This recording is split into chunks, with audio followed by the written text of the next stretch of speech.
Well, today is the beginning of Black History Month, and here at Fox 4, we want to share with you some of the history of the African American heritage here in Southwest Florida. Jillian is live outside the Lee County Black History Society in Dunbar. So, Jillian, tell us what you've learned about the building so far.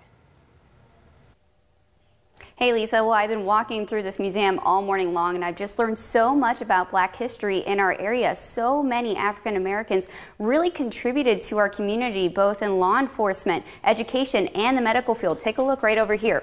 So Melissa Jones was actually a founder of the Jones Walker Hospital, and it was the first hospital built to serve African American community because segregation laws did not allow African American residents to actually be treated at Lee Memorial. And you can see here that the medicine they had to use back in the day, even the tools.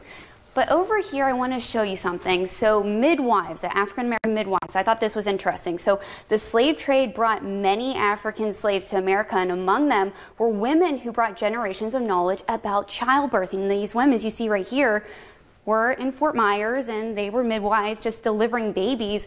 And one article right here I was reading earlier was really interesting. So this woman here, Mrs. Wells, she actually signed almost a fourth of the 1,100 birth certificates issued in the county during 1960, which is just incredible. Now, right now, we are inside the timeline room where it starts back in the 1860s all the way up to right now to 2019, just to show that history continues. Now, I did speak with a museum board chairman earlier who talked about about the very beginning of Black history here in Fort Myers. Take a listen.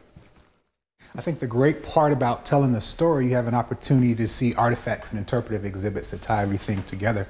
This first piece tells a story about Mr. Nelson Tillis, whose descendants are still with us here in Fort Myers. Mr. Tillis came to our area in 1867, and he was the first permanent settler, African American, and he was actually married to a Caucasian. His wife was white. So it's a quizzical part of our story here in Southwest Florida.